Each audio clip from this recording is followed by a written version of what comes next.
I wonder if you have another story from your career, a time when having that trust and confidence was absolutely imperative for mission success.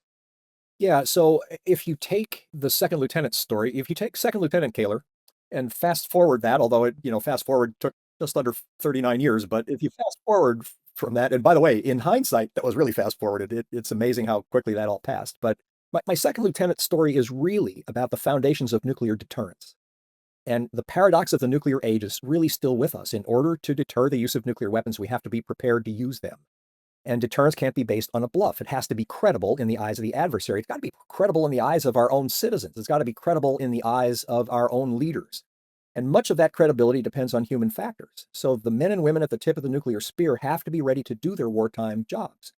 And the chain of command needs to have trust and confidence that they can and will do their wartime jobs if it's ever necessary. So at the bottom, well, actually at the tip of the spear, the bottom of the rank structure, but the tip of the spear, the people have to have trust and confidence in the entire chain of command.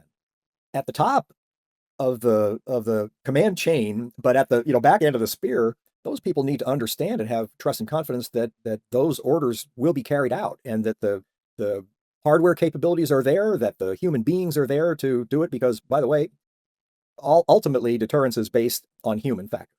It depends on that, and the credibility of our deterrent rests squarely on the shoulders of the people who are at the tip of that spear. They recognize that, by the way. That was another second lieutenant epiphany that I had, was that there was a lot of responsibility placed on my shoulders.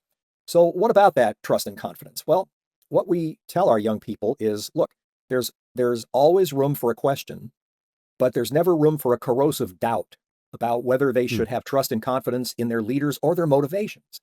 So in the nuclear deterrence business, as I sat at that end of the command chain, that trust and confidence is really unique. Only the President of the United States can authorize the use of nuclear weapons. And an order to use a nuclear weapon from the president goes directly to the forces. So even though I was always in the chain of command, the authority to use those weapons never was passed down the chain of command. If the President of the United States decides to use a nuclear weapon in combat and orders that to be so, that order goes directly to the forces. So there's an interesting relationship there about the trust and confidence directly from the President of the United States to those people at the tip of the spear.